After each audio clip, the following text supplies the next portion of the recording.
y de las cuarentenas que estamos viviendo, pero siempre es bueno repasar y estudiar algunos tips, sobre todo en nuestra práctica clínica, revisar unas actualizaciones en hiperpigmentación postinflamatoria, que es un tipo específico o sea, de hiperpigmentación. Eh, entonces, para mí es un gusto poder compartir con ustedes. Además que salió una actualización muy buena hace un par de días, en el 6 de abril, así que les traigo ahí unas actualizaciones recién salidas del horno. Bueno, yo soy médico estético, me he ido especializando en diferentes áreas de la medicina estética y, y en la medida que uno va profundizando los temas se va encontrando con complicaciones y en la medida que uno sepa manejar las complicaciones se hace también más experto en los temas y la idea es que ese conocimiento se pueda transmitir al resto para que no se lleven el mal rato ni su paciente sufra alguna complicación o efecto adverso. Pablo, ¿puedes apretar una vez un clic? Porque debería moverse una imagen. No sé si eso, la del melanocito, eso. Eh, bueno, esta es una animación en 3D de un melanocito y en realidad es la célula que nos convoca el día de hoy porque su actividad en realidad es la que nos da los problemas. Dale nomás, Pablo, sí, dale nomás. Nos da los problemas asociados a la pigmentación extrema o una pigmentación exacerbada de la piel. Y antes de entrar de lleno a lo que es una hiperpigmentación, hay que comprender en qué parte de nuestra estructura dermoepidérmica están las estructuras, o sea, están los componentes que se asocian a melanina, y hay que entender lo que ocurre también con la luz, porque la melanina está hecha para protegernos de la radiación o de los rayos del sol. Dale, por favor, una, Pablo. Entonces, a modo muy de introducción en el tema, siempre nos dicen, pónganse bloqueador solar porque evita el cáncer, eh, evita que te vayas a quemar o te vayas a manchar, y en realidad la idea es que entendamos ahora por qué, cuál es el fundamento científico que, que nos lleva a cuidarnos de la radiación solar y cuál es la función de la melanina. Si se fijan en la foto en su extremo superior izquierdo, van a ver que está introducida o puesta una cubierta que rechaza los rayos solares, y en la parte derecha tenemos la incorporación de los rayos solares y la respuesta celular, y si nos fijamos en el centro y abajo, vemos un melanocito que está activo y enviando melanina o como respuesta biológica ante la luz solar. Dale la siguiente, Pablo. Y si nosotros empezamos a hacer un repaso, vemos que el melanocito está asociado a otras células en la parte más inferior de la epidermis y tiene un sistema de retículo endoplásmico rugoso súper activo y va distribuyendo melanina al resto de los tejidos contiguos. En la izquierda pueden ver cómo esa flecha marca el melanocito y en realidad es una célula que está en menos cantidad que el resto. Da la siguiente, por favor.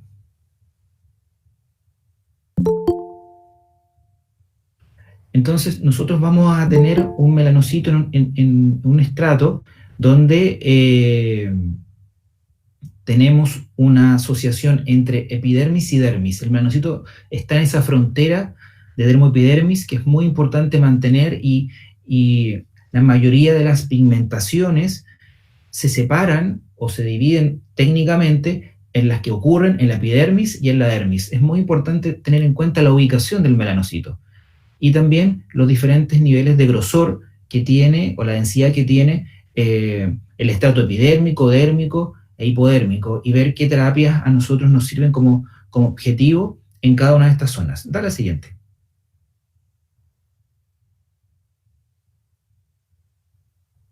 Si nosotros nos fijamos solamente en epidermis, tenemos que existe un grosor variable del epitelio que está queratinizado, este estrato córneo que ustedes ven en la figura de la derecha, donde están las capas de queratina, donde están las células ya con el producto de queratina completamente incorporado a su citoplasma, y se va renovando en la medida que nosotros vamos desprendiendo piel que ha terminado su ciclo celular.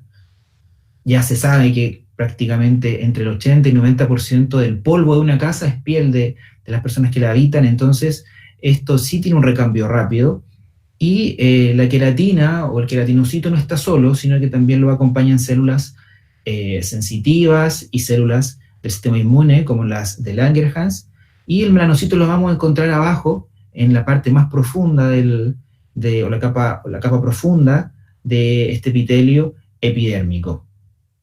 Da la siguiente. Dale una más, eso. Nosotros vamos a poder encontrar muchas capas desde el punto de vista histológico entre la epidermis y la dermis. Y dale la siguiente, por favor. Y los diferentes estratos que podemos encontrar están realmente formando un epitelio que tiene muchos estratos, diferentes alturas, y está principalmente compuesto por células que van a formar queratina. Esto es muy importante para entender las terapias que vamos a elegir, ya sea un peeling o algún otro quimio exfoliante, y también entender cómo incide un láser, un microneedle en esta zona. Nosotros estamos trabajando primero entendiendo el estrato epidérmico, donde las células de pigmento, los melanocitos, están entre un 5 a 10%, y eso varía según las razas, según el tipo de zona corporal que estemos hablando. La zona genital es el que tiene, la que tiene mayor cantidad de melanocitos, no importa la raza o el fototipo, y el rostro es el otro lugar donde también hay más melanocitos. Da la siguiente, por favor. Si nosotros vemos un corte histológico o cinematoxilina clásico de la universidad, vamos a encontrar que tenemos un estrato córneo, que es el estrato donde la queratina ya se está desprendiendo, un estrato granuloso, seguido de uno espinoso, y un estrato basal. Y ahí vamos a encontrar nuestros melanocitos que se ven a la derecha, y también podemos ver cómo va liberando la melanina, que va en lisosomas, va encerrado, no queda libre como pigmento, y se ve de un color medio café, medio oscuro, diferente a los colores que corresponden habitualmente a los colores de las células. Da la siguiente, por favor. Entonces, si nosotros pensamos que la epidermis solamente es la zona que recibe el melanocito, nos vamos a dar cuenta que si el melanocito está en esta membrana basal, en la parte más profunda, la capa más profunda, y va subiendo, se va comunicando con las células adyacentes, principalmente queratinocitos, a través de esta melanina, o sea, sus brazos, como salía en la primera diapositiva, tienen melanina y comunican una célula con otra, y le traspasa melanina. Podemos ver que la melanina puede ir migrando desde la parte más inferior a la parte más superior. Y si yo pienso que está expuesto a rayos del sol, la melanina va a ir aumentando en la medida que yo tenga más exposición. Es una respuesta natural de todo tejido, aunque nosotros no veamos una piel que se ponga más oscura al exponerse al sol, independiente del fototipo. Todos tienen melanina y responden en base a estos frentes de división celular, de lo más profundo a lo más superficial. Especialmente si nosotros lo vemos como zonas de proliferación, un estrato profundo, una zona de diferenciación, un estrato intermedio o zona intermedia, y una capa funcional que es la capa más externa, que es la capa que nosotros palpamos en nuestros pacientes. Dale siguiente. Y esto es variable en densidad, y sobre todo en los ojos, o en los párpados, mejor dicho, sobre todo el párpado superior, vamos a encontrar el espesor epidérmico más delgado. Entonces podríamos pensar que es la zona donde el melanocito está más expuesto al exterior. La siguiente, por favor. Ahora, si nosotros vamos un poco más profundo, a dermis, que es el tejido que está bajo esta membrana basal, vamos a encontrar principalmente dos zonas. Esto es un repaso muy general, muy rápido. Una zona papilar o estrato papilar, donde vamos a encontrar principalmente vasos sanguíneos, y una capa más profunda que es rico en tejido conectivo. ¿Puedes dar la siguiente? Y aquí aparece algo que es fundamental para entender los procesos de hiperpigmentación, porque la dermis, a diferencia de la epidermis, posee un conteo celular mucho más variado, y tenemos acá nuestra célula por excepción más importante en relación a la medicina estética o a las terapias anti-envejecimiento, que es el fibroblasto. Entonces, este fibroblasto no está solo, hay células del sistema inmune, hay linfocitos, hay macrófagos que van a cumplir un rol importantísimo en la formación de pigmentos a futuro o en la retención de pigmentos. Tenemos mastocitos que están asociados a la liberación de histamina, que también es un gatillante de hiperpigmentación. Lo vamos a ver cuando entremos a las vías metabólicas, y están los vasos sanguíneos.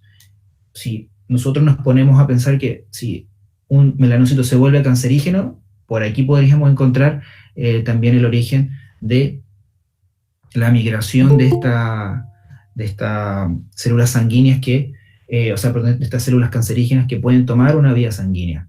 Y es por eso que es muy importante entender que los procesos de epidermis están separados estructuralmente y funcionalmente de la dermis por esta lámina basal, que lo vamos a analizar a continuación, pero en la dermis están asociados componentes del tejido inmunológico o del sistema inmunológico, y también la respuesta inflamatoria está mediada en esta zona. Da la siguiente, por favor.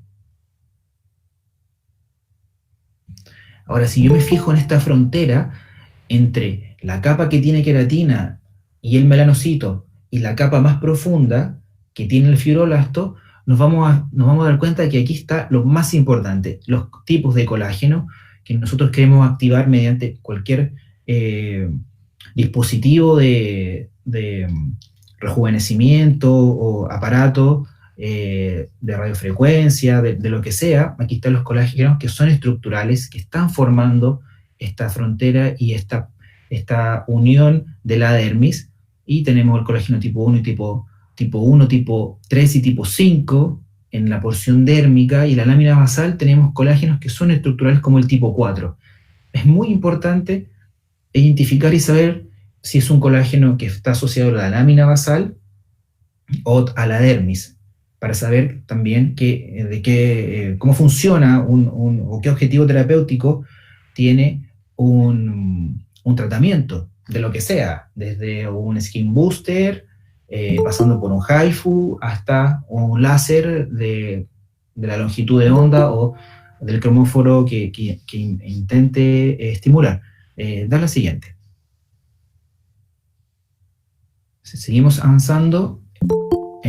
Acá hay un zoom también de la misma estructura que le estoy comentando, principalmente asociado a que vamos a encontrar diferentes proteínas de anclaje que son muy importantes en el proceso de reparación celular de esta frontera entre epidermis y dermis. Da la siguiente, por favor.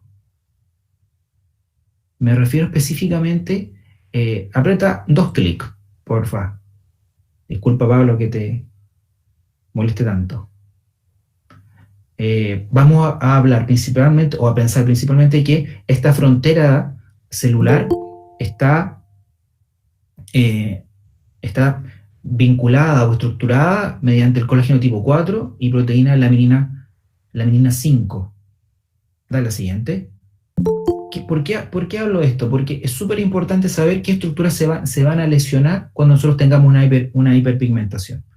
Entonces, está una estructura de la proteína que va a estar anclada en esta frontera de la lámina basal entre epidermis y dermis, y cómo está encargada de mantener esta unión. Y en otras palabras, lo que me quiero anticipar es que la melanina que está en el estrato epidérmico se mantenga en esos estratos y no baje. Dale al siguiente. Ahora, si nosotros pensamos en el envejecimiento celular y también en la reparación celular, podemos ver cómo estos diferentes estratos, desde lo epidérmico hasta lo dérmico, responden formando o remodelándose y formando una respuesta celular. En la fotografía de su derecha tenemos como una injuria, un trauma, una quemadura, lo que sea, va a estimular a estos diferentes tipos de colágeno, sobre todo el fibroblasto, y va a generar una respuesta de reparación en este espacio. Siempre voy a ir dejando el nombre de la fuente o del paper al cual corresponde cada figura. Dale al siguiente. Por favor. Bueno, en realidad esta fotografía era para... Está bien. Esa del sol, el fotoenvejecimiento, es súper importante asociarlo a la producción de melanina porque ¿por qué el sol nos hace mal? Principalmente por dos grandes vías. Una, porque si no existiera la capa de ozono o no existieran estos filtros, en este caso los pigmentos, en todos los mamíferos, nuestro ADN quedaría expuesto a esta radiación solar y se produce un desastre, se rompe el ADN y la célula muere. Pero tenemos este pigmento alrededor del núcleo, siempre asociando a protección solar o a protección de rayo UV, y el sol gatilla una cascada metabólica que es súper compleja. Mi idea no es ahondar en eso, pero siempre es bueno saber por qué se produce un fotoenvejecimiento y cómo podemos prevenirlo. Porque el fotoenvejecimiento también está asociado a pigmentaciones. Estas especies reactivas del oxígeno, o este estrés oxidativo que todos tenemos en una balanza entre la cantidad de estrés que hay o de metabolitos que están asociados al estrés y antioxidantes naturales o equilibrio celular, se puede ver alterado con esto y se van a gatillar procesos de activación de metaloproteasas o de sustancias proinflamatorias que van a desactivar este balance y van a estimular a este melanocito para que se pueda, por un lado, pigmentar más o producir más melanina, pero también es un mecanismo muy similar en el envejecimiento. Entonces, las vías metabólicas son muy parecidas y especialmente el daño ocurre en la matriz extracelular o en esta membrana basal. Dale al siguiente, por favor. Entonces, si nosotros pudiéramos comparar un envejecimiento en nuestros pacientes, nosotros vemos arrugas, pacientes con globotipo 3, 4, fototipos, y empezamos a analizar qué tratamiento es mejor para cada arruga. Si nosotros nos fijamos, bueno, en la imagen de la izquierda es la piel joven, que tiene los estratos muy integrados, tiene al melanocito cumpliendo una función normal, no se ha alterado, pero en el envejecimiento cronológico podemos ver la clásica atrofia, elongación, hay pérdida de la matriz extracelular, elongación, degradación de fibras de fibroblastos, todo lo que ya sabemos en relación al tejido conectivo de la matriz extracelular. Hay completamente una disminución de la función, pero el melanocito no se vuelve disfuncional mayormente. Pero en el fotoenvejecimiento, tenemos otra situación asociada al melanocito, ya que el melanocito sí recibe un estímulo desde el punto de vista de radiación, no importa los rayos, va a haber un estímulo que lo va a hacer pigmentar más. Y por eso hablaba en un inicio del fotoenvejecimiento, porque al estar más estimulado, va a estimular los estratos que están con melanina, que están hacia superior. Y podemos ver que en el fotoenvejecimiento, debajo de la matriz, o sea, de la membrana basal, vamos a encontrar una acumulación anormal de tejido más asociado a la elastina, esta famosa elastosis solar, y vemos cómo esta barrera también pierde funcionalidad. Dale la siguiente, por favor.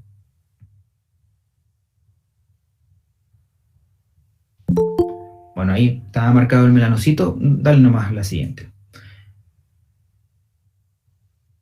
Claro, entonces, si nosotros analizáramos ya el contenido de melanina en los diferentes grupos étnicos de este planeta, podemos encontrar que obviamente la población afroamericana en su piel tiene la mayor cantidad de melanina, y esa respuesta que tiene la melanina a la luz solar o la radiación nos va a dar los fototipos de Fitzpatrick que todos estudiamos, pero también vamos a encontrar o una forma de medir la cantidad de melanina también asociado al eritema que se produzca. Es muy importante esto en la anamnesis de nuestros pacientes, en la consulta, preguntarle cómo responde a la fotoexposición. Si se pone rojo, si se pone más moreno, si se mancha, es específicamente porque la melanina está respondiendo particularmente a esa radiación UV de forma específica. Vamos a ver por qué. Dale la siguiente.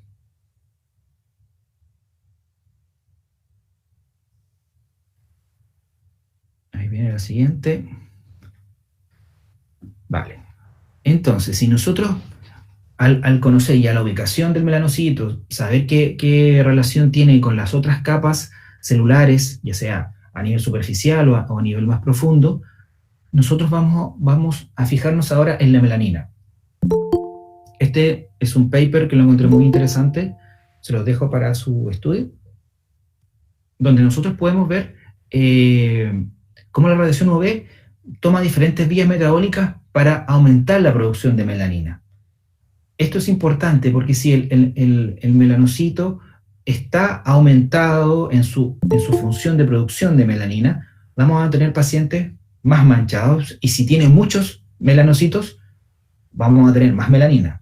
Es por esto que es muy importante que nuestros pacientes estén fotoprotegidos desde ya, para evitar que se produzcan estas cascadas inflamatorias asociadas a productos de metabolitos en la misma cadena del oxígeno. Aquí podemos encontrar estos peróxido de nitratos y cómo van a ir estimulando a los subproductos de la melanina, y al final se traduce en una transcripción de genes en el núcleo de nuestra célula, y esto es lo que nosotros tenemos que tener en cuenta. Nosotros tenemos que pensar que este melanocito que está siendo estimulado por rayos solares va a tener al final una respuesta genética.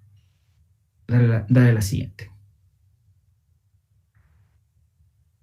Entonces, si nosotros fotobloqueamos a nuestros pacientes, desde antes estamos disminuyendo ese riesgo. Bueno, aquí se ha corrido un poco el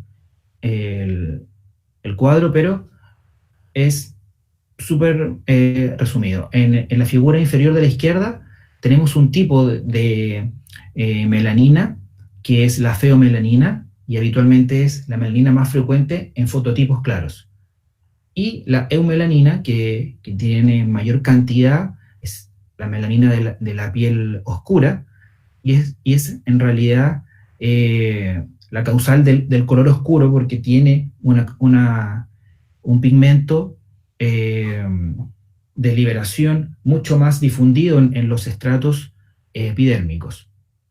La función de esto es absorber el rayo UV y evitar que los rayos penetren a tejidos más profundos. Dale siguiente.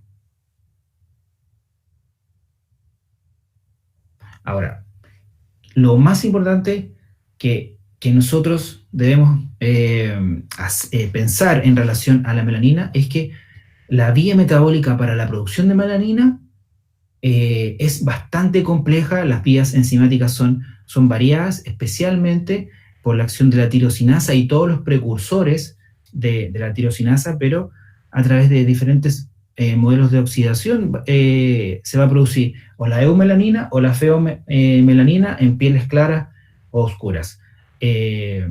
Tenemos la vía de la fosfoquinasa A, que es una vía bastante principal para producir melanina por activación de la tirosinasa. ¿Qué es lo importante? La tirosinasa es la enzima que transforma la tirosina en precursores de melanina. Entonces, si nosotros pensamos en algún despigmentante, tenemos que fijarnos cómo funciona este ciclo entre tirosina, la actividad de la tirosinasa y al final los precursores de melanina, eumelanina o feomelanina. Dale al siguiente. Si nosotros lo pudiéramos ver en un esquema más simplificado, sería algo así. Tendríamos una melanina que es de color café, que va a estar principalmente en fototipos 4 hacia arriba o 3 y 4 más oscuros, y una feomelanina que es la melanina ya de los fototipos más claros, de los rasgos más caucásicos, y en realidad son estos mismos precursores de tirosina que tienen diferentes agregados en sus vías metabólicas. Da la siguiente, por favor. Lo más importante es saber que lo podemos resumir en 5 pasos. Desde la activación del melanocito se van a dar procesos de activación de la tirosinasa vía fosfoquinasa, y después se va a ir produciendo dopaquinona, que en realidad es el precursor de los 2 tipos de melanina, la clara y la oscura, y esta melanina se va a depositar, como lo pueden ver en la figura inferior, en un melanosoma, que va a poder incorporar el melanocito a su vecino, que es el queratinocito. Y aquí empieza la problemática que nos convoca. Nosotros sabemos que existen todas esas vías metabólicas para activar melanina, y ahora el melanocito va a empezar a comunicarse con sus vecinos y a convidarles a través de los melanosomas melanina. Vamos a tener pigmentaciones que nosotros podemos tratar. Ahora, el problema está cuando el melanocito se daña y la melanina es integrada a la dermis, y ahí se produce algo muy complejo. Lo vamos a ver en las siguientes diapositivas. Dale, por favor.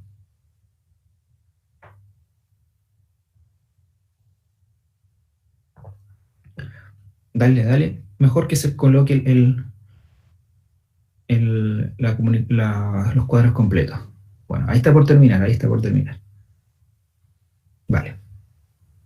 Entonces, nosotros vamos a tener diferentes causas para producir aumento de la producción de melanina. Las más comunes son las físicas, que tienen que ver con los accidentes, las cicatrices, la exposición al sol. Tenemos las químicas, que principalmente es asociado a fotosensibilidad de ciertas drogas, y la influencia de las hormonas. Podemos tener 2 grandes causas de aumentos de la pigmentación. Podemos tener una actividad del melanocito exacerbada, una mayor cantidad de melanosomas, o también podemos ver que la renovación de los queratinocitos que han recibido la melanina sea muy baja, que los melanocitos puedan tener más árboles dendríticos para poder disparar y transmitir las vesículas o lisosomas o sus melanosomas a los queratinocitos. Tenemos muchas causas. Vamos a ordenar para que lleguemos al de la hiperpigmentación postinflamatoria. Dale siguiente, por favor. Entonces, si nosotros revisamos la clasificación que hay de las lesiones de pigmentos, nosotros tenemos que algunas son genéticas, por ejemplo, alguna hipercromía melanotónica, como las pecas, las cefélides. Tenemos unas que son melanocíticas, como el léntigo, y tenemos unas no melanocíticas, que son adquiridas o reactivas, donde aparece la que realmente nos importa el día de hoy, que es la posinflamatoria. Puedes apretar 3 clics porque vamos a ver las principales diferencias de cada una. Gracias. En las hipercromías melanotónicas, el número de melanocitos es normal, solamente aumenta su función. En las hipercromías melanocíticas, donde el melanocito es el causante o es el protagonista de la pigmentación, en ese caso, aumenta su número. Pero en las hipercromías no melanocíticas, a mí me gusta más el nombre adquiridas o reactivas, por ejemplo, ante un estímulo calórico de un láser o un estímulo térmico, la hiperproducción de melanina va a estar dado por el depósito de sustancias principalmente inflamatorias entre la epidermis y la dermis. Dale siguiente.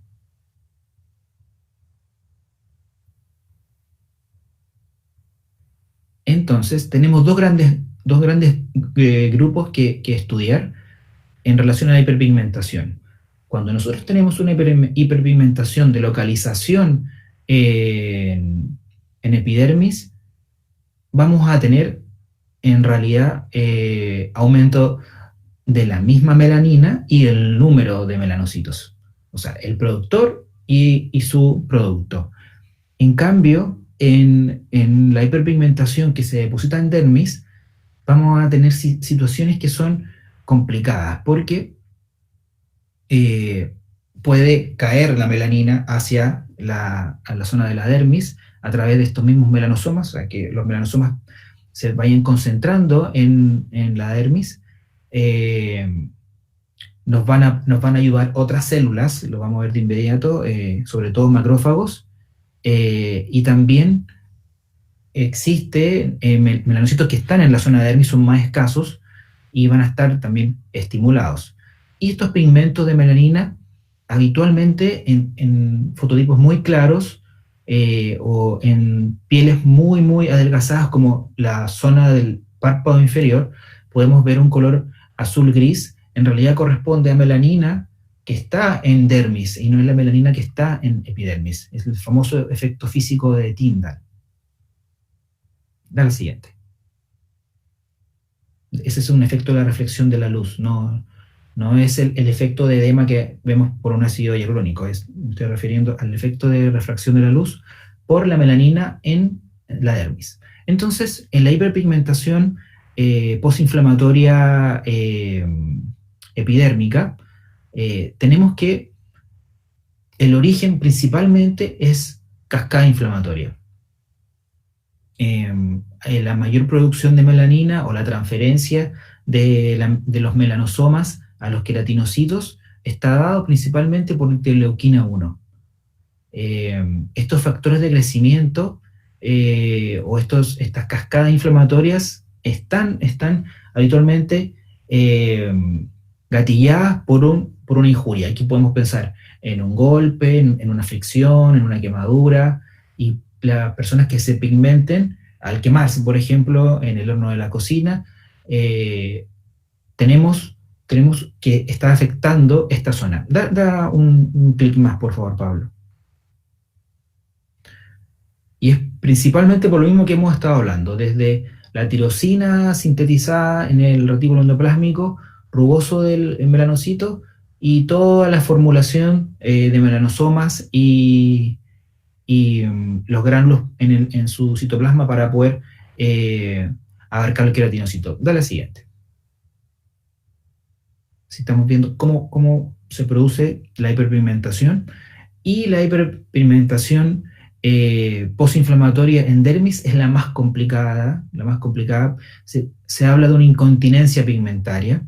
Es cuando estos melanosomas caen a la dermis y el sistema inmune funciona y empieza procesos de activación de macrófagos que se transforman en melanófagos, y estas células tienen un periodo, un ciclo celular mucho más largo y pueden acumular la melanina por años. Y por esto una pigmentación dérmica, hiperpigmentación postinflamatoria en dermis, es muy difícil de tratar, porque la tasa de recambio de estas células es mucho más lento. En cambio, lo que ocurre en epidermis es mucho más rápido y por eso se puede hacer un peeling y después de un tiempo ya la piel se renueva, ¿cierto? En este estrato ya tenemos presencia del sistema inmunológico con los melanófagos. Dale la siguiente.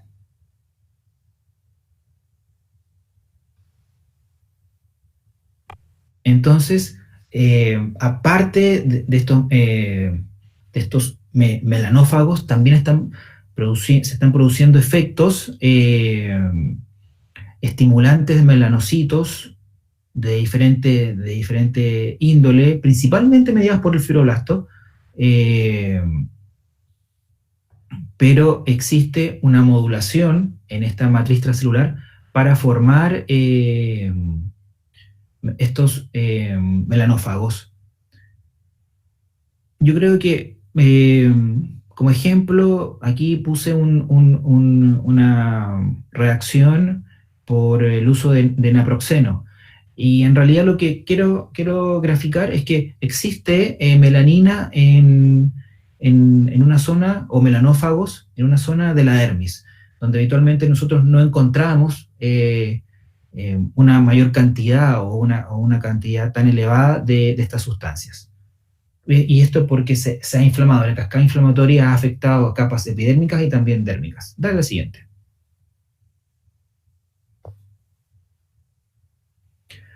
Ahora, si nosotros hacemos una evaluación clínica de esto, tenemos que, puedes darle un clic más, tenemos que ver al melanocito desde el punto de vista microscópico, o pensarlo desde el punto de vista microscópico, y que está produciendo una melanina oscura o clara, según los fototipos de Fitzpatrick, y como, recordemos que esta escala en realidad es una respuesta a la exposición solar de la piel. O sea, es una respuesta que da el melanocito, y según las características que tenga esa melanina, va a tostar o no va a tostar a nuestros pacientes. Y un análisis macro, que vamos a dirigirnos ahora a eso, y aquí vienen algunos tips para identificar a los pacientes que pueden ser candidatos o sospechosos o estar en riesgo de pigmentar y traernos algún problema en nuestros tratamientos. Dale el siguiente. Lo primero es, en una evaluación clínica, es hacer una anamnesis dirigida al tema de la pigmentación, sobre todo si yo hago peeling, microaguja, algún tipo de dispositivo que caliente la piel y que puede generar quemadura por calor, y aquí tenemos un montón, radiofrecuencia, ultrasonido, lo que sea, pero nosotros tenemos que preguntarle primero al paciente si se mancha después que se expone al sol, cuando se broncea o sale al aire libre. ¿Cuál es la respuesta? Lo otro es preguntarle cómo responde al acné. La mayoría de las personas han tenido acné alguna vez en su vida, y es muy importante preguntar si queda una mancha oscura después de que ha tenido alguna pústula o algún brote de acné. Casos específicos, en la porfiria, en los prolactinomas, sobre todo en las alteraciones de la prolactina, el oscurecimiento del contorno del ojo, como ojos de mapache, es muy característico, y los antecedentes familiares, principalmente de lesiones de cualquier tipo asociado a alteración del pigmento o a manchas. Dale siguiente, por favor. No hay que olvidar la derivación al especialista en el caso que corresponde, si nosotros tenemos una sospecha de lesión, y aquí hay un tipo bastante bueno de formato, el ABCD de las manchas o de los lunares. Nosotros tenemos que primero tratar una patología, no hacer daño, sobre todo si estamos pensando en alguna terapia de medicina estética, y derivar o hacer la dermatoscopía y solicitar una biopsia. antes de hacer cualquier tratamiento. Da la siguiente. Esto siempre lo digo para que no se nos pase una lesión que puede ser tumoral. Ahora, la evaluación clínica nos puede ayudar mucho para saber dónde está esta mancha, si está en un plano epidérmico o érmico, y aquí la fluorescencia de Wood nos puede ayudar para poder identificar esas lesiones y poder ver si responde a la fluorescencia, si se ve una lesión definida, pensar que está en zona epidérmica, pero es parte de la evaluación. El paciente que está a la derecha es un paciente que tiene prácticamente toda la gama de fluorescencia, es una paciente que tiene porfiria. Entonces lo quería poner como gráfico para que nosotros podamos entender cómo la alteración de los pigmentos es súper importante desde el punto de vista de la evaluación clínica antes de hacer una terapia estética. Dale siguiente.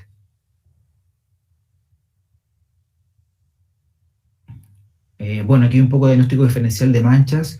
No olvidar el famoso melanoma o algunos neos displásicos que se puede presentar con esta forma, y nosotros vamos a hacer una terapia estética, entonces tenemos que evaluar a nuestros pacientes y hacer la derivación respectiva en cada caso. Da la siguiente.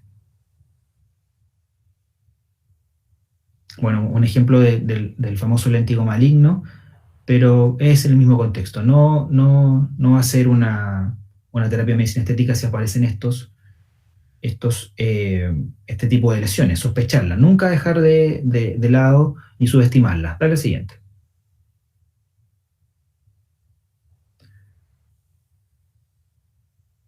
Claro, y ver con estas lesiones que tienen estas características específicas como tumorales o displásicas, y nosotros tenemos que hacer la derivación respectiva para no caer en un problema y hacerle un daño a nuestro paciente, es lo principal, no tener que lamentar una situación más compleja que en un estado preventivo puede ser un buen tratamiento. Dale siguiente.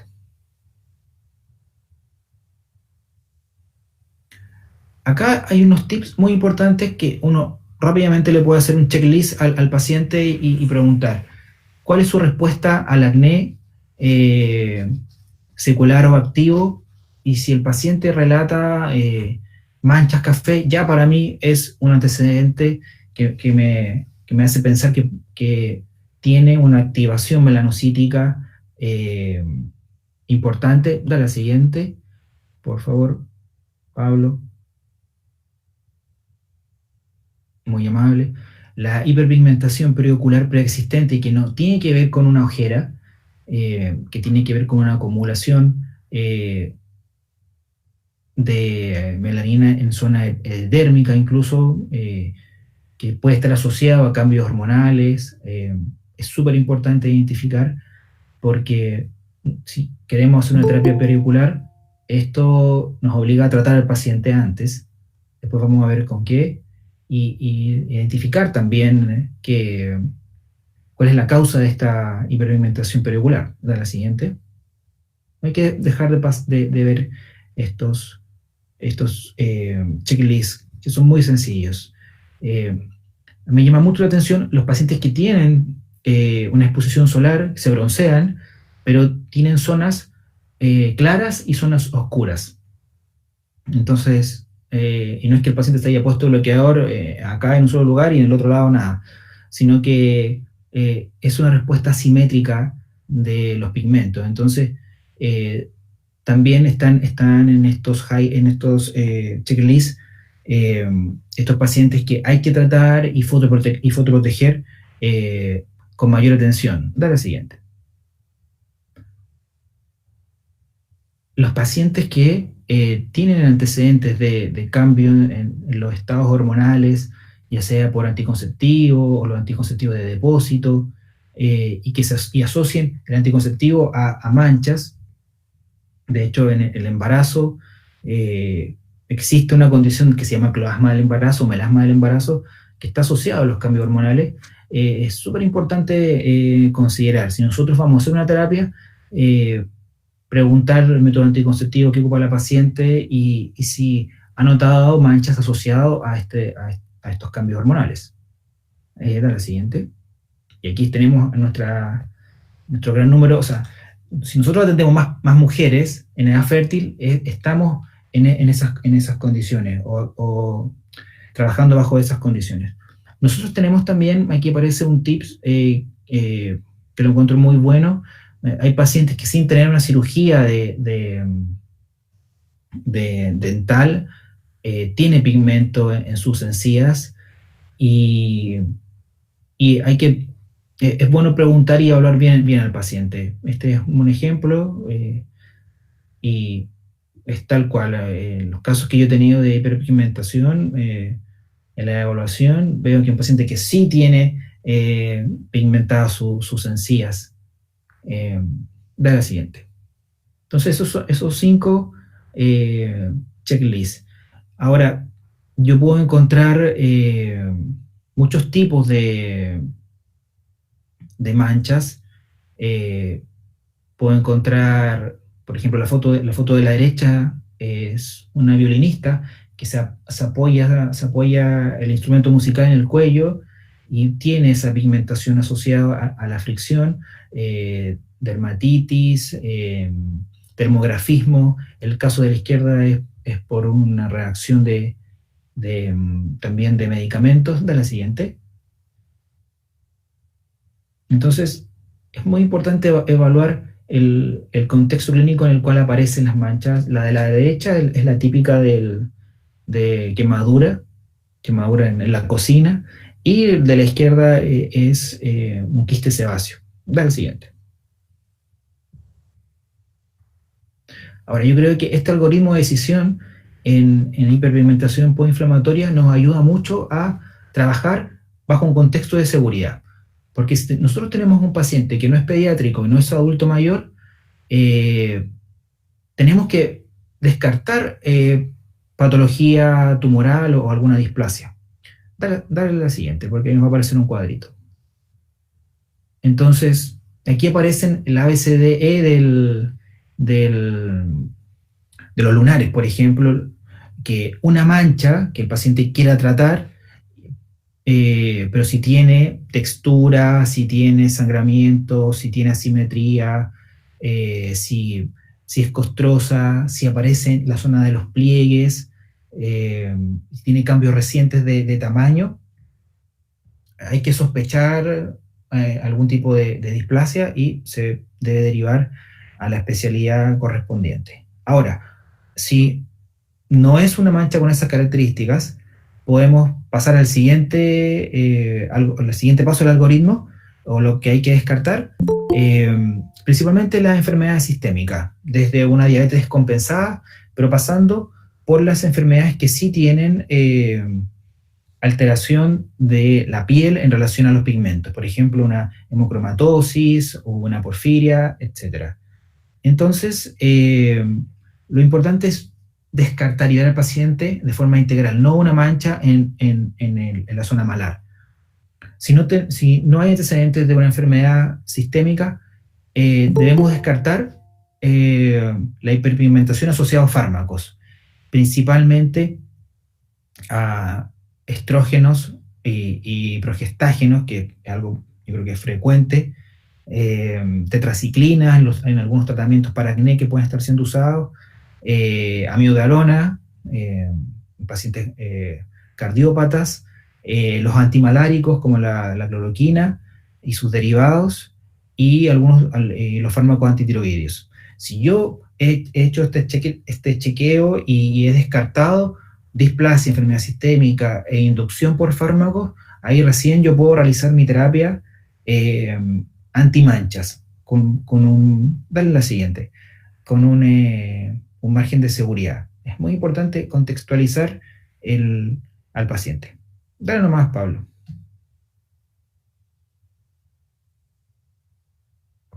Dale nomás a la siguiente. Entonces, ¿cómo nosotros podemos manejar a nuestro paciente?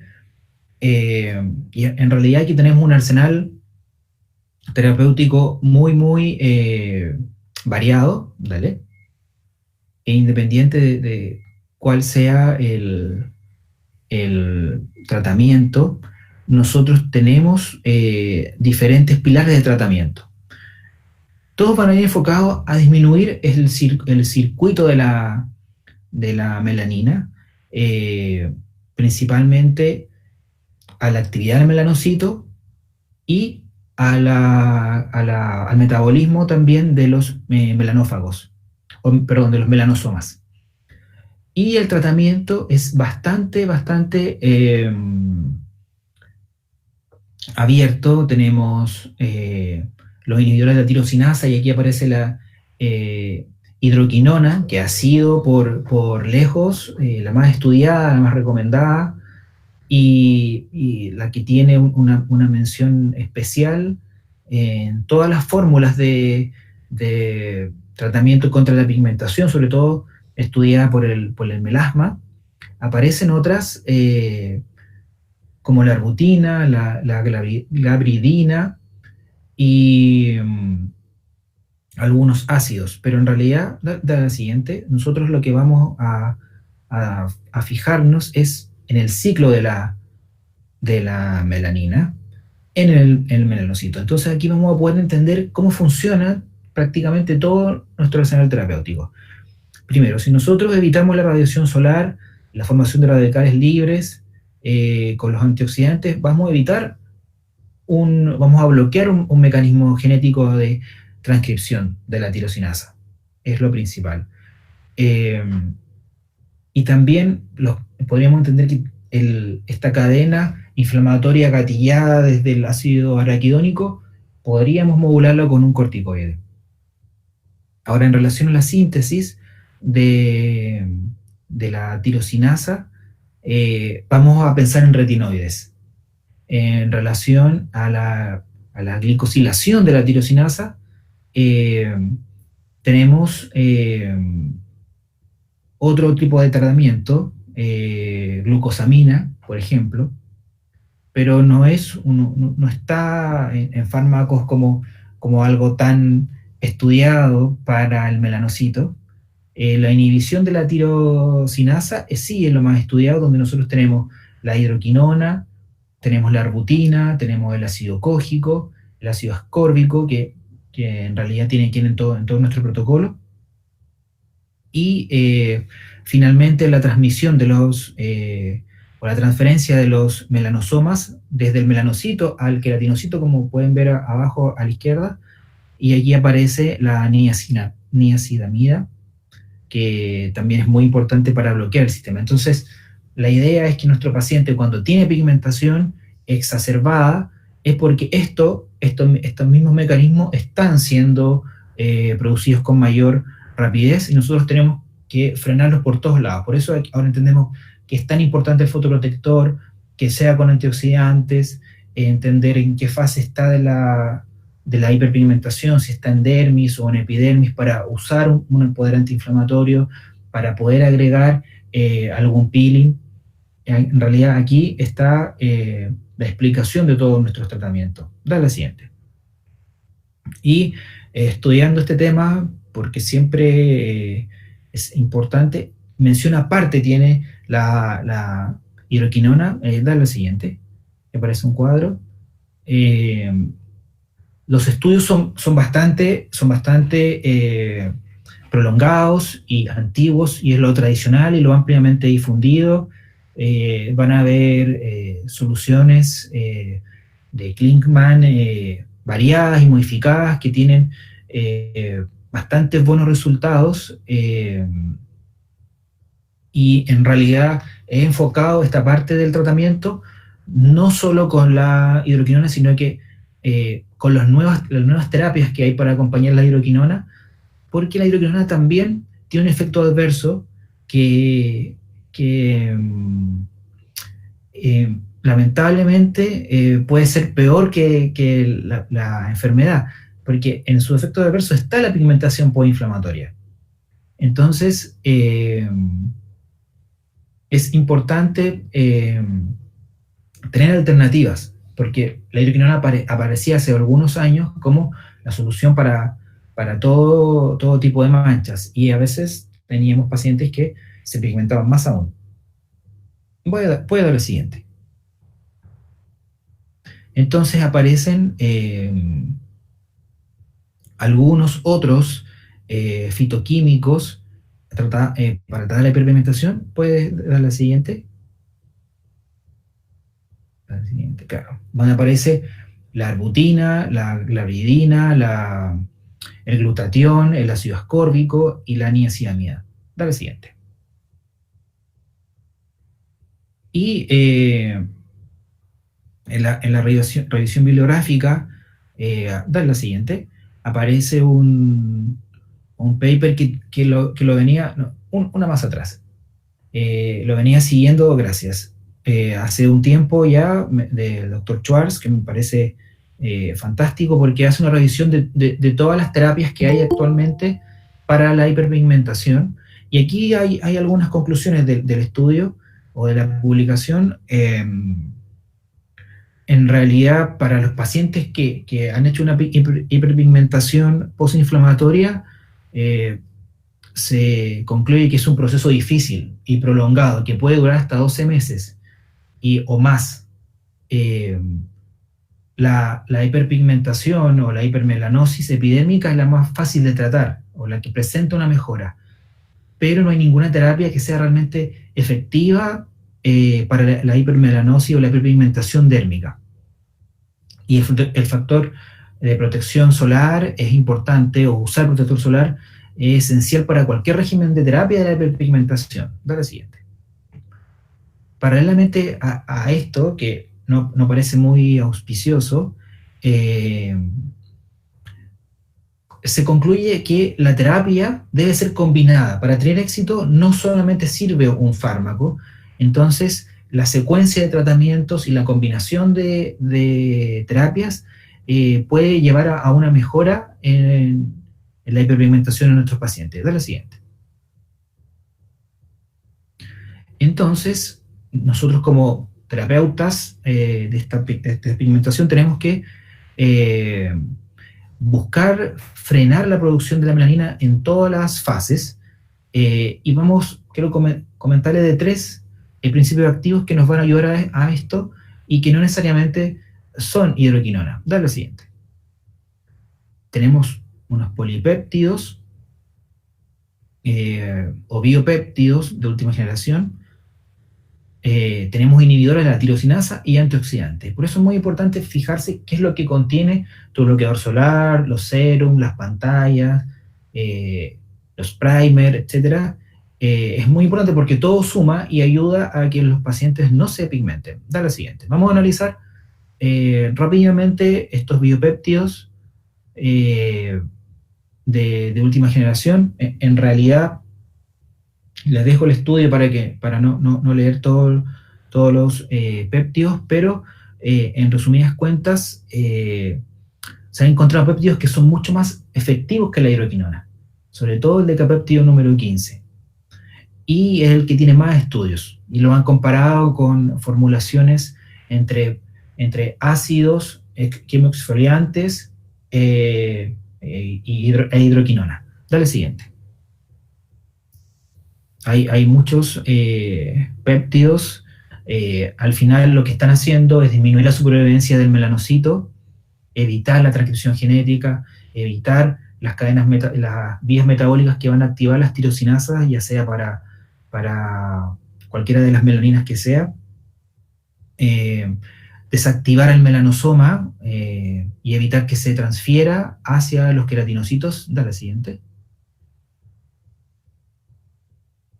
Y aquí aparece un componente que me parece muy bueno, y se podría usar más todavía y no pensar solamente en hidroquinona. Me refiero a la arbutina. Lo que hace la arbutina no lo hace nadie más, es acelerar la descomposición y la eliminación de la melanina, y especialmente lo que hace con los melanosomas, que evita que vayan aumentando sus concentraciones o haciendo que la melanina se quede en ellos. Entonces, ayuda al proceso desde otro punto de vista de la patogénesis. Ahora, La glabridina también es única en su clase y dispersa la melanina. Da la siguiente. Nos queda hablar de los antioxidantes. Eh, Aquí el antioxidante eh, por estrella es el glutatión, y el glutatión ya está demostrado que sirve para otras miles de cosas, y los beneficios son muchos, pero también tenemos niacina o la vitamina D3, tenemos el ácido alfa-lipoico como inhibidor enzimático también de la tirosinasa, y algunos ácidos específicos que van a bloquear las especies reactivas del oxígeno ROS o ERO, según si está en inglés o en español. Da la siguiente.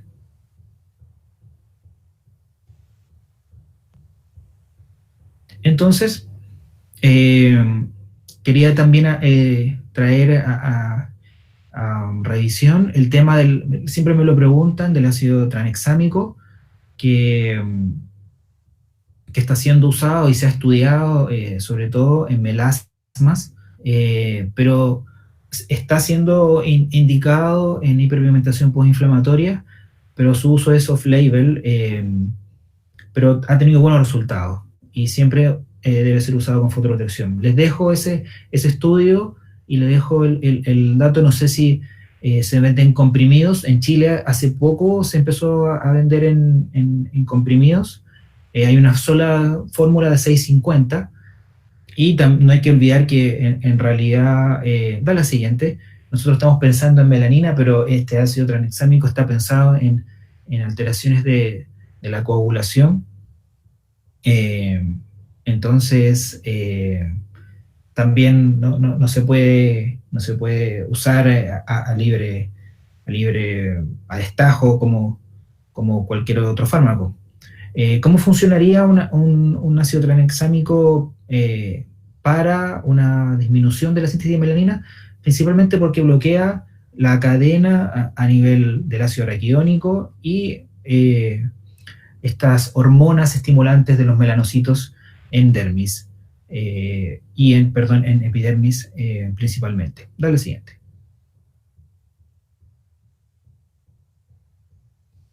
Ya estamos terminando.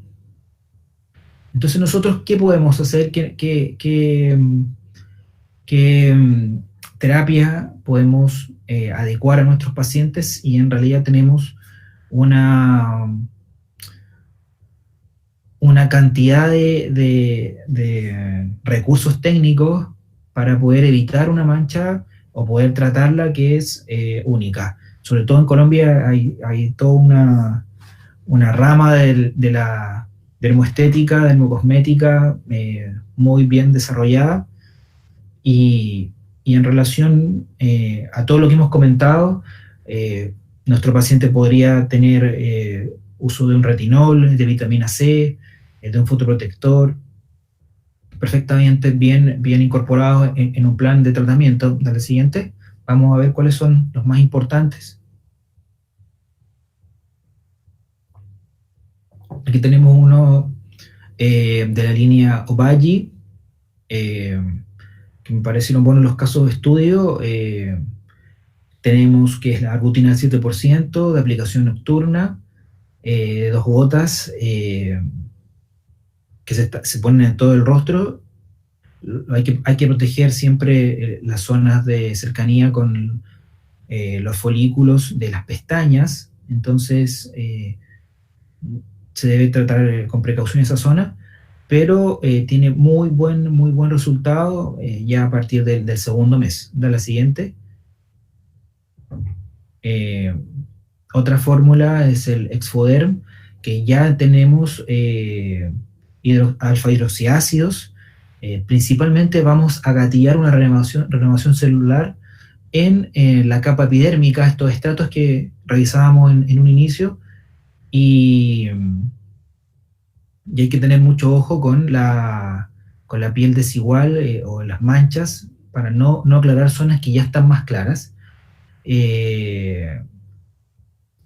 Y está indicada para pieles jóvenes como también pieles ya con fotoenvejecimiento avanzado. Dale siguiente.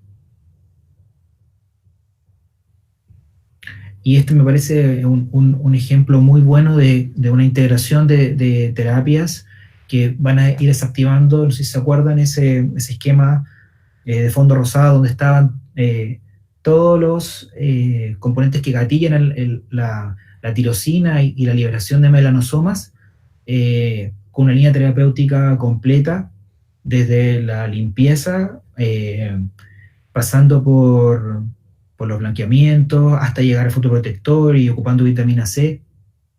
Entonces, en realidad no es que no hay una receta de cocina o un secreto para tratar la hiperpigmentación postinflamatoria. Hay que buscar la combinación de terapia y ojalá tener una línea seguida o completa como la sugerida. Dale la siguiente. Aquí dejo un tips para los que son usuarios de Plasmatch. Se puede usar fotoprotector solar TISO 2 o TISO 3 y se puede aplicar, ojalá, 4 o 6 veces al día, o aumentar la cantidad de fotoprotección, ojalá un mes antes de hacer el tratamiento en pacientes que sean sospechosos de hiperpigmentación o que tengan alteraciones de su pigmentación. Y aquí agregué también el Obagi Blend, que puede ser 10 a 30 días antes. Lo ideal es dejar en reposo o favorecer este estado de reposo de los melanocitos y disminuir la actividad de la melanina. Dale siguiente.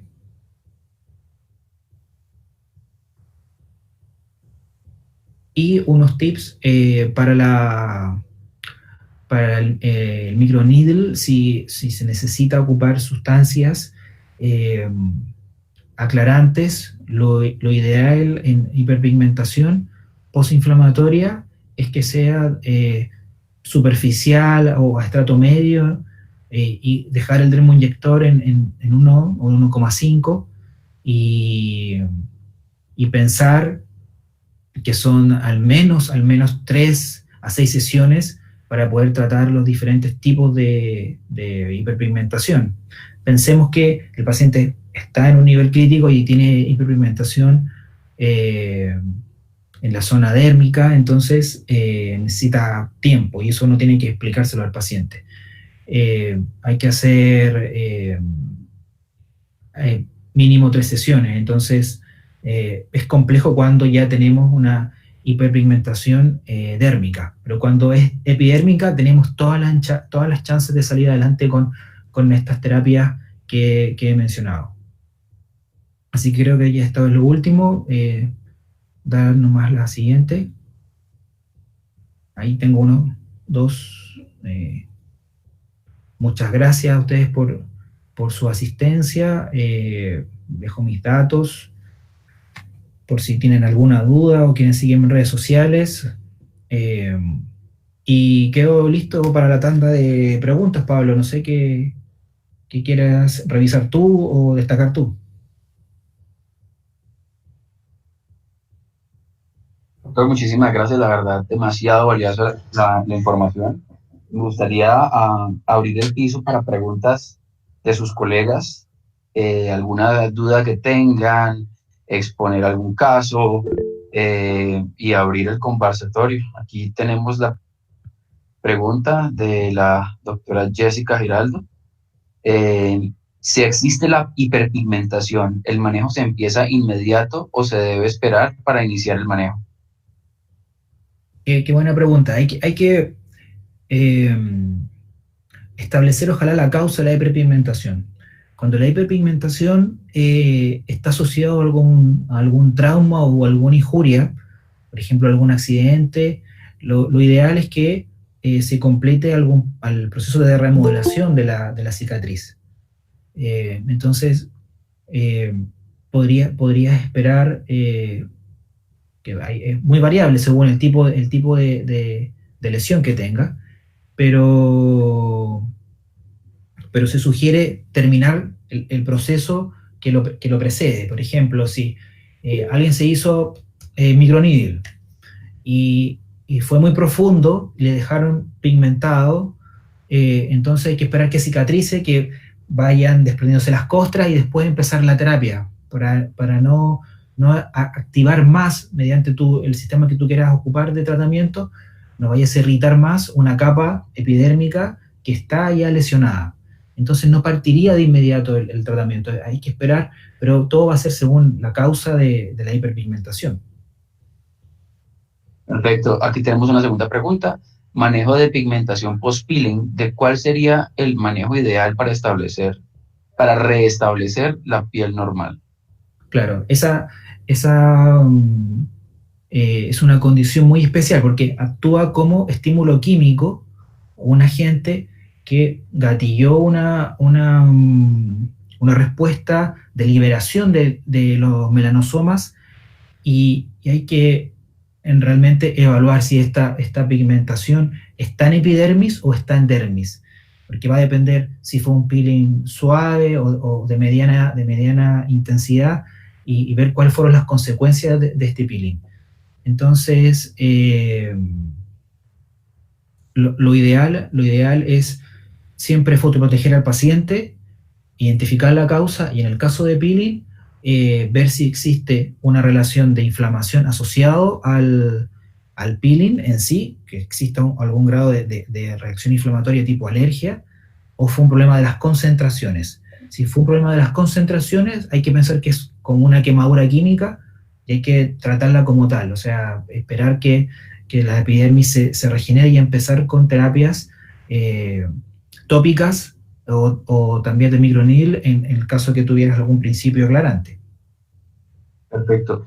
Eso nos lleva a la siguiente pregunta de la doctora Catherine Barón. ¿Cómo diferenciar la hiperpigmentación epidérmica a la dérmica? Claro, aquí yo creo que eso es lo trascendental, porque existen muchos formatos y en realidad eh, hay el ejemplo más claro de la complejidad de esto es el melasma, porque el melasma ha sido ampliamente estudiado, y la diferenciación de la concentración de la pigmentación entre epidermis y dermis hacen que el melasma sea más difícil de tratar, y por eso también no es una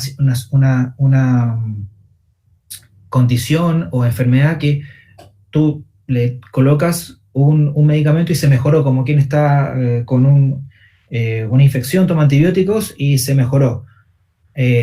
Lo que ocurre en la dermis, por la activación celular o la interacción celular, sobre todo de los macrófagos, hacen que el proceso se mantenga de forma crónica. Entonces, la diferenciación, por un lado, te puede ayudar.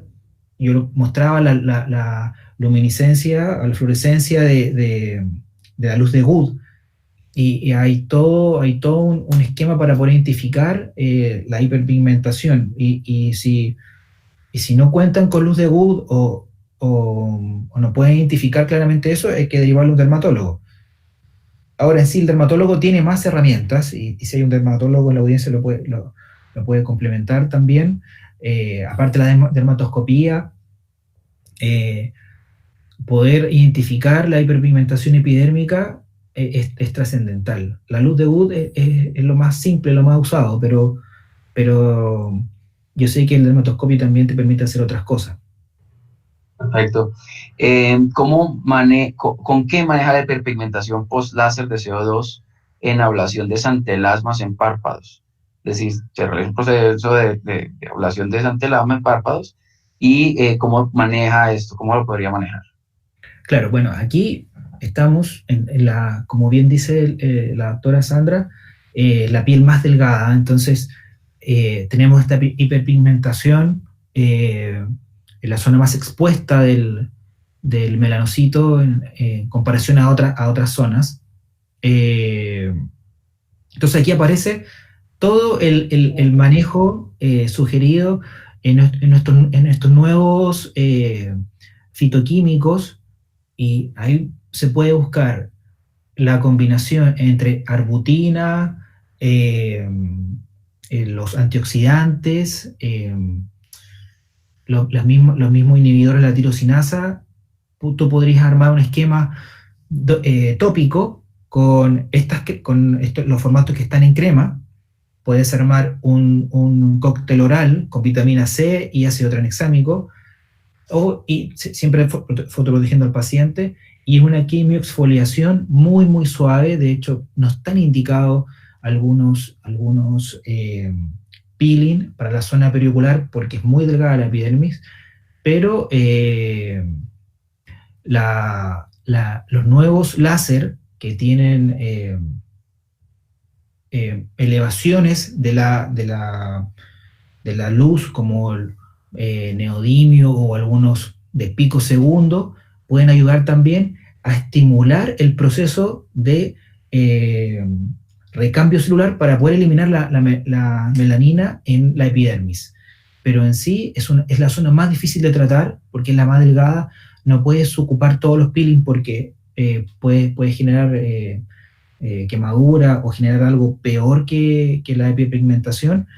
Te puede complicar más, pero en realidad la solución es una combinación que abarca desde el láser de picosegundo, abarca el componente oral y abarca también un tratamiento tópico.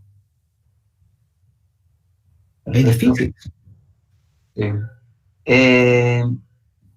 Doctor, ¿usted recomienda técnicas de drug delivery con microagujas más peeling o láser más peeling? Si las recomienda, ¿en qué casos? Técnicas. Sí. Bueno, las microagujas andan muy bien para poder introducir en la epidermis sustancias que tengan estos oligopéptidos o decapéptidos, que algunos concentrados de meso lo tienen, despigmentantes, y también tienen una combinación con ácidos, alfa-hidroxiácidos en porcentajes suaves o en concentraciones bajas. Entonces se pueden hacer tratamientos alternados. Primero hacer un peeling y después hacer una microaguja. Y si el láser de picosegundo andaría súper bien. ¿En qué casos? En los casos que tenga hiperpigmentación epidérmica, principalmente, porque va a poder barrer o limpiar la capa más superficial. Perfecto. Si a pesar de hacer una preparación previa para el plasmage y el paciente es fototipo 2 o 3, de todas maneras presenta hiperpigmentación posinflamatoria, ¿qué se puede hacer para manejarla? Exactamente lo mismo. Hay que hacer un tratamiento específico para el fotoprotector. O sea, que el paciente esté fotoprotegido 100%, hay que decírselo, que lo tome como manera sagrada en sus hábitos diarios, porque nosotros vamos a estar trabajando con algún peeling químico exfoliante, ya sea de concentraciones bajas o medias, por un lado, y también vamos a estar haciendo microneedle. Entonces, vamos a estar trabajando todo el proceso de generación de melanina. Entonces, y si eres fototipo claro, es porque ahí hay algún gatillante específico de la melanina. Entonces necesitas gatillar el recambio rápido de melanina o de los melanosomas. Entonces, en realidad es todo. Puedes ocupar soluciones tópicas que tengan retinol, antioxidantes, que tengan quimioexfoliantes. Puedes hacer microneedle en los cócteles, y tienes la posibilidad también, que tiene que ir de la mano con estos tratamientos, de usar o un láser de picosegundo, si lo puedes hacer tú, o si tienes láser, o si conoces a alguien un colega que lo tenga, y ocupar el fotoprotector. Perfecto. ¿Tienes alguna línea de mesoterapia que recomiendas? ¿Puedo decir marcas? Sí. ¿Me autoriza? Sí. No hay problema. No hay problema. Bueno, hay marcas que según ese estudio que les dejé de la hiperpigmentación posinflamatoria, que es del 6 de abril de este año, habla de los oligopéptidos o decapéptidos que tienen una acción más potente que la hidroquinona. Entonces, la idea es que puedan buscar en sus distribuidores o en este caso Colombia, qué mesoterapia tiene esos principios. Yo encontré una asociado a que estaba buscando terapias para la hiperpigmentación postinflamatoria, que se llama BCN, que es obviamente española, y BCN tiene una línea que se llama Lumen. Lumen tiene estos oligopéptidos, prácticamente los tiene casi todos. Y eso es lo fantástico de esa mesoterapia, porque rápidamente combate la hiperpigmentación, lo haces con microaguja, 1 milímetro, o sea, desde 1.0 hasta 1.5 de tu dermoinyector, haces 4 sesiones y ya el paciente anda muy bien. Si le agregas peeling y fotoprotector, anda muy bien, con esa mesoterapia. Y también tú puedes estudiar, en el mismo paper están los mismos componentes que yo mencioné, los que se pueden encontrar o mandar a hacer recetarios magistrales en cremas. Pero ahí te puedes ayudar con el retinol de Obagi, también con el blend Función, y eso también ayuda. Perfecto, doctor, muchísimas gracias. Hay que hacer Muchísimas todo. gracias. Muy, muy enriquecedora la presentación. A todos los que nos acompañaron, muchísimas gracias. Y mañana, doctor, también está invitado a las 3 de la tarde. Vamos a tener nuestro webinar sobre radiofrecuencia. Entonces, si tiene tiempo, por acá lo esperamos. Muchas ¿Listo? gracias, Pablo. Y bueno, estén muy bien. Que no duden en preguntarme. Bueno, ahí dejé mi contacto. Así que, bueno, estoy para servirle. Así que un gusto saber de usted y que estén muy bien. Muchas gracias, doctor. Chao. Saludos a todo el equipo de Gil Médica. Mucha fuerza y ánimo. Claro que sí. Vamos de esto. Chao. Chao.